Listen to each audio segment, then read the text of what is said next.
നമസ്കാരം. മലയാളം ബൈബിൾ വാർത്തകളിലേക്ക് ഏവർക്കും സ്വാഗതം. വാർത്തകൾ വായിക്കുന്നത് സിബി വട്ടപ്പറമ്പിൽ. പ്രധാന വാർത്തകൾ എന്താണെന്ന് നോക്കാം. കെരീത്തോട്ടിനരികെ അപൂർവ സ്വഭാവമുള്ള കാക്കയെ കണ്ടെത്തി. യോർദാൻ നദീതീരത്ത് അത്ഭുത പ്രതിഭാസം. മോറിയ മലയിൽ കൊമ്പ് കാട്ടിൽ കുടുങ്ങി ഒരു ആട്ടുകൊറ്റൻ. സുപ്രധാന കുറ്റവാളി മോഷ്ടാവുമായ ആകാൻ പിടിയിൽ. സുപ്രസിദ്ധ കുറ്റവാളിയായ ബറബ്ബാസ് ജയിൽ മോചിതനായി. പാപത്തിന്റെ പോരാട്ടം. നീതിമാനായ യേശുവിനെ ക്രൂശിൽ തറച്ചു കൊന്നു. മെലിത്ത ദ്വീപിൽ അതിശയമായി പൗലോസ്. മരുഭൂമിയിലെ സഭ എന്നറിയപ്പെടുന്ന ജീസസ് ഡിസൈപ്പിൾ മിനിസ്ട്രി ചർച്ചിന്റെ സൺഡേ സ്കൂൾ YCM 25ാമത് ആനിവേഴ്സറി കിഡ്സ് കിങ്ഡം ഹാളിൽ വെച്ച് നടത്തപ്പെട്ടു. വാർത്തകൾ വിശദമായി. കെരീത്തോട്ടിനരികെ അപൂർവ സ്വഭാവമുള്ള കാക്കയെ കണ്ടെത്തി. അതെ, കഠിന ക്ഷാമമുള്ള കെരീത്തിലാണ് ഇങ്ങനെ ഒരു കാക്കയെ കണ്ടെത്തിയത്. കാണാൻ അത്ര ഭംഗിയൊന്നുമില്ലെങ്കിലും രാവിലെ വൈകിട്ടും അപ്പവും ഇലച്ചുമായി പറന്നു പോകുന്നത് ദേശത്ത് സ്ഥിരം കാഴ്ചയാണ്. ഏലിയാവിന്റെ കാക്ക എന്നാണ് ഇത് അറിയപ്പെടുന്നത്. ഏലിയാവ് നമ്മൾ വാർത്താവിലേക്ക് ചേരുന്നു.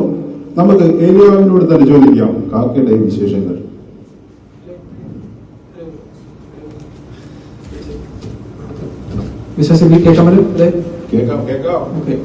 എന്റെ പേര് ഏലിയാവ് എന്നാണ്. ഞാൻ ദൈവത്തിന്റെ പ്രവാചകനാണ്. എന്റെ ദേശത്ത് 3 സംവത്സരം കഠിന ക്ഷാമം ഉണ്ടായി. ആ സമയത്താണ് ഈ കാക്ക എനിക്ക് രാവും വൈകിട്ടും അപ്പം ഇറച്ചിയും കൊണ്ടുവന്ന് ഇരുന്നത്. ഒന്ന് ഞാൻ പറയട്ടെ, ഇത് ഏലിയാവിന്റെ കാക്കയാണ്, സ്വർഗത്തിലെ ദൈവത്തിന്റെ കാക്ക. ഏലിയാവ് സൈനികം.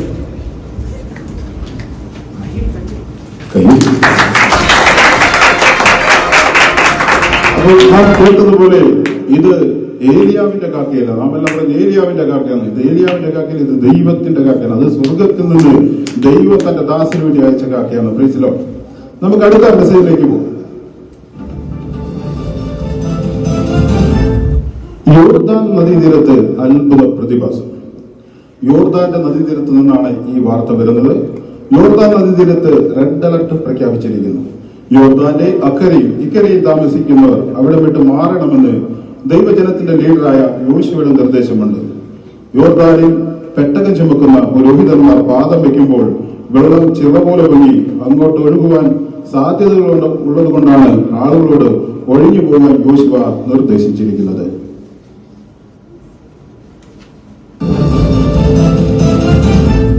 അടുത്തത് മോറിയ മല എന്നൊരു വാർത്ത വരുന്നു. മോറിയ മലയിൽ കൊമ്പ് കാട്ടിൽ കുടുങ്ങി ഒരു ആട്ടുകൊറ്റൻ. അബ്രഹാം എന്നൊരു വൃദ്ധനാണ് ഈ ആട്ടിൻകുട്ടിയെ കണ്ടെത്തിയത്. അബ്രഹാം പറയുന്നത് ഇത് വലിയ അത്ഭുതമാണെന്നാണ്. വരിക, നമുക്ക് അബ്രഹാമിന്റെ വാക്കുകൾ കേൾക്കാം. മോറിയ മലയിൽ നിന്നും അബ്രഹാം നമ്മോടൊപ്പം ചേരുന്നു. എന്റെ പേര് അബ്രഹാം. ഞാൻ മോറിയ മലയിൽ എന്റെ മകൻ ഇസ്ഹാക്കിനെ യാഗം കഴിക്കാൻ വന്നത്. ഞാൻ യാഗം തുടങ്ങുവാൻ പോകുന്ന സമയത്താണ് എന്റെ പുറകിൽ ആടിന്റെ കരച്ചിൽ കേട്ടത്. കൊമ്പ് കാട്ടുവഴിയിൽ ഉടക്കി കിടക്കുകയായിരുന്നു. ഈ വലിയ മലയിൽ ആടുകൾ കയറാറില്ല. എന്റെ മകന്റെ ജീവനെ രക്ഷിപ്പാൻ ദൈവം അയച്ച ദൈവത്തിന്റെ ആടാണിത്.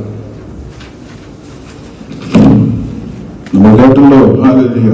ഈ ആട് മോറിയ മല എന്ന് പറയുക ആട് കയറാൻ മലയിൽ ഒരാട് കയറി വന്നെങ്കിൽ അത് മനുഷ്യൻ കൊണ്ടുവന്ന ആടല്ല, അത് ദൈവം അബ്രഹാമിന് വേണ്ടി അയച്ച ആടാണ്.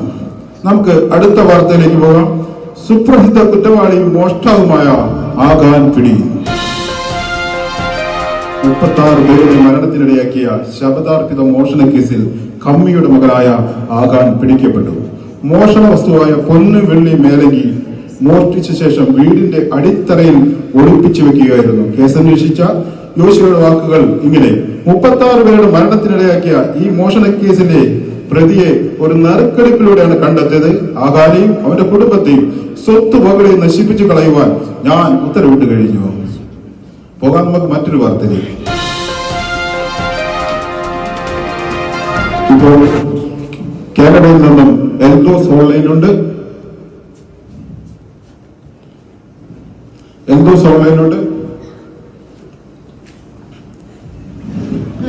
Hello hello Sibi, praise the Lord. Okay, കേൾക്കുന്നുണ്ട്. ഞാൻ പറയുന്നത് ക്ലിയർ ആകുന്നുണ്ടോ? ഓക്കെ സിബി, ഞാനിപ്പോൾ കാനഡയിലാണ് നിൽക്കുന്നത്. ഞാൻ നിൽക്കുന്ന സ്ഥലത്ത് നിങ്ങൾക്ക് പുറകിൽ നോക്കുമ്പോൾ കാണാൻ കഴിയുന്നുണ്ട് കാനഡയിലെ വളരെ മനോഹരമായി ഇടതീർന്ന് നിൽക്കുന്ന മരങ്ങളും പക്ഷിമൃഗാദികളൊക്കെ ഉള്ള അനുഗ്രഹിക്കപ്പെട്ട നല്ല സ്ഥലമാണ്. ഓക്കെ, നന്ദിയോടെ കർത്താവിനെ സ്തോത്രം ചെയ്യുന്നു. ഇവിടെയുള്ള പ്രത്യേകമായുള്ള ന്യൂസ് എന്ന് പറയുന്നത് ഞങ്ങൾക്ക് ദൈവം അനുഗ്രഹിക്കപ്പെട്ട ഒരു കുഞ്ഞിനെ ദൈവം ദാനമായിട്ട് തരാൻ ഇടയായിരുന്നു. ഞങ്ങളിപ്പോൾ ആയിരിക്കുന്ന ഹോസ്പിറ്റലിലാണ്. ഹോസ്പിറ്റൽ രംഗങ്ങളാണ് ഇപ്പോൾ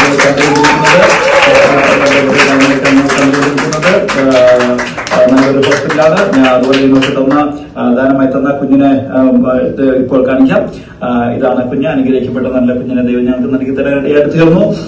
തുടർന്ന് നിങ്ങളെല്ലാവരുടെയും പ്രാർത്ഥനയും ചോദിക്കുന്നു. നിങ്ങളുടെ എല്ലാ പ്രാർത്ഥനകൾക്കും പ്രത്യേക നമ്മുടെ കുവൈറ്റിലുള്ള ദൈവസഭയോടുള്ള പ്രത്യേകമായ നന്ദി ഞങ്ങൾ രേഖപ്പെടുത്തുകയാണ്. ഞങ്ങൾ കാണിച്ച എല്ലാ സ്നേഹത്തിനും എല്ലാ സഹായങ്ങൾക്കും എല്ലാ പ്രാർത്ഥനകൾക്കുമായി ഞങ്ങൾ പ്രത്യേകമായി നന്ദി രേഖപ്പെടുത്തുകയാണ്. മറ്റുള്ള വിശേഷങ്ങൾക്ക് വീണ്ടും അടുത്ത മീറ്റിംഗ് നമുക്ക് വീണ്ടും കാണാം. കർത്താവ് എല്ലാവരെയും ധാരാളം അനുഗ്രഹിക്കട്ടെ. ക്യാമറമാൻ ജെസിയോടൊപ്പം എൽദോസ്. നമുക്ക് മറ്റൊരു വാർത്തയിലേക്ക് പോകാം. സുപ്രസിദ്ധ കുറ്റവാളിയായ ബറബാസ് ജയിൽ മോചിതനായി. അതെ, സുപ്രസിദ്ധ കുറ്റവാളിയും കൊലപാതകയുമായ സൈക്കോ ബറബാസിനെ കോടതി വെറുതെ വിട്ടു. നീതി ന്യായ കോടതിയുടെ വീഴ്ചയെന്നും നന്മയെ തള്ളി തിന്മയെ തിരഞ്ഞെടുക്കുന്ന ഒരു കൂട്ടം ജനത്തിന്റെ അധപ്പതനമെന്നും ലോകരാജ്യങ്ങൾ ഇതിനെക്കുറിച്ച് അപലപിച്ചു. നമുക്കടുത്തൊരു വാർത്തയിലേക്ക് പോകാം. പാപത്തിന്റെ പോരാട്ടം. നീതിമാനായ യേശുവിനെ ക്രൂശിൽ തറച്ചു കൊന്നു. ഇസ്രായേലിൽ നിന്ന് വരുന്ന വാർത്തയാണ്.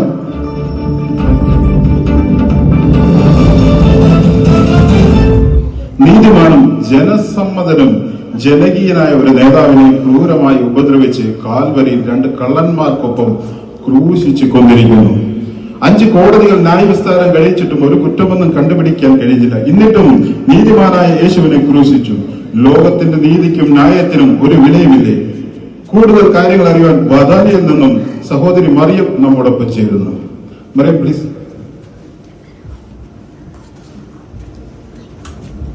ഹലോ സിബി, കേൾക്കാമല്ലേ? അതെ, ഹല്ലേലൂയ, സ്തോത്രം. അതെ, യേശു നീതിമാനാണ്. യേശു അത്യുന്നതനായ ദൈവത്തിന്റെ പുത്രനുമാണ്. യേശുവിനെ എനിക്ക് അടുത്തറിയാം. എന്റെ സഹോദരൻ ലാസർ രോഗം പിടിച്ച് മരിച്ച് 4 നാൾ കഴിഞ്ഞ് യേശു വന്നു. അവന്റെ മരണത്തെ മാറ്റി കല്ലറയിൽ നിന്ന് ലാസർ പുറത്തു വന്നു.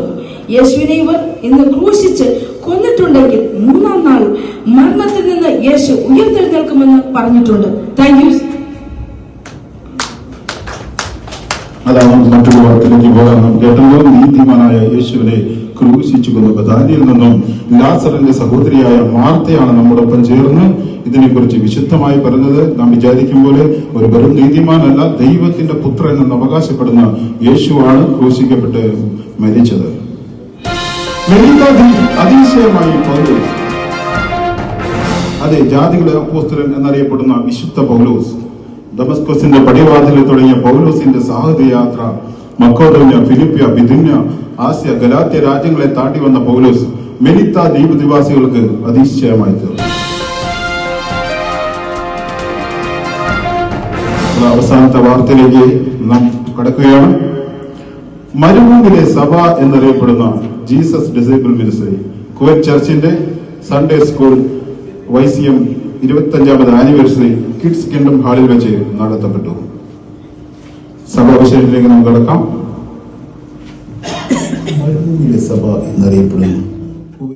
മരുഭൂമിയിലെ സഭ എന്നറിയപ്പെടുന്ന കുവൈറ്റ് ജീസസ് ഡിസൈബിൾ മിനിസ്ട്രിയുടെ സ്ഥാപകനും പാസ്റ്ററുമായ അലക്സ് തോമസ് കുവൈറ്റിലെ സഭാ ശുശ്രൂഷയിൽ നിന്നും വിട പറഞ്ഞു. തുടർന്നുള്ള സഭയുടെ ഉത്തരവാദിത്തങ്ങൾ താൻ ആത്മാവിൽ ജനിപ്പിച്ച മക്കൾക്ക് pastor Santhosh, pastor Vijay, brother Reji എന്നിവർക്ക് കൈമാറി. തൻ്റെ ജീവിതത്തിൻ്റെ നല്ലൊരു പങ്കും ഇവിടുത്തെ ശുശ്രൂഷയ്ക്കായി ചിലവിട്ടുവെന്നും ജനത്തോട് വിശുദ്ധ കൈകളെ ഉയർത്തി പ്രാർത്ഥിക്കണമെന്നും സഭയെ പ്രബോധിപ്പിച്ചു.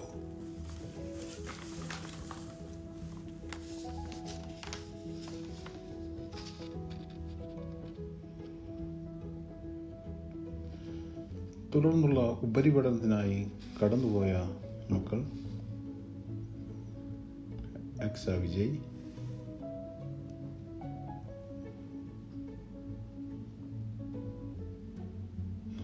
Nikhil Biju Alex,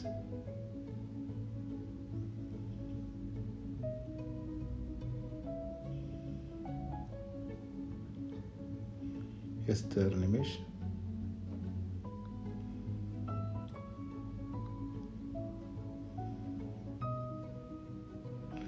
faith Sara Thomas,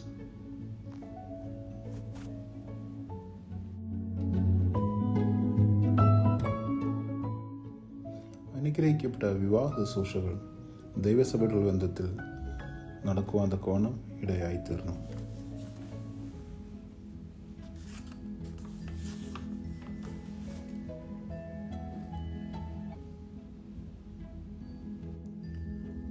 കർത്താവിൻ്റെ ദാസന്മാരുടെ കൈക്കീഴെ നിരവധി സ്നാന ശുശ്രൂഷകൾ നടന്നു. അനവധി ദൈവമക്കൾ സ്നാനപ്പെട്ട് ദൈവസഭയോട് ചേർന്നു.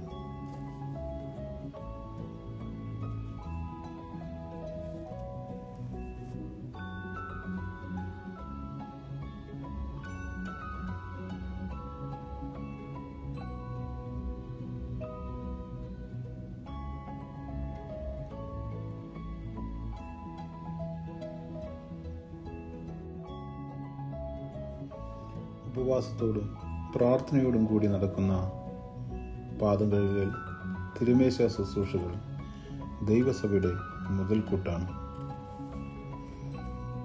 സഹോദരിമാർ തമ്മിലും പാദങ്ങൾ കഴുകുകയും വിശുദ്ധ ചുംബനങ്ങൾ നൽകുകയും അതിനുശേഷം തിരുമേശ ശുശ്രൂഷയിലേക്ക് കടക്കുകയും ചെയ്യുന്നു. സഭയുടെ ആദ്യത്തെ കല്ല് എന്നറിയപ്പെടുന്ന ബ്രദർ റെജി തോമസ് എല്ലാ ആഘോഷ പരിപാടികൾക്കും നേതൃത്വം വഹിക്കുന്നു. ഭവന പ്രാർത്ഥനകൾ, YCM മീറ്റിങ്ങുകൾ, ഉല്ലാസയാത്രകൾ, പിക്നിക് പ്രോഗ്രാമുകൾ എല്ലാത്തിനും പ്രിയ റെജി ബ്രദർ മേൽനോട്ടം വഹിക്കുന്നു.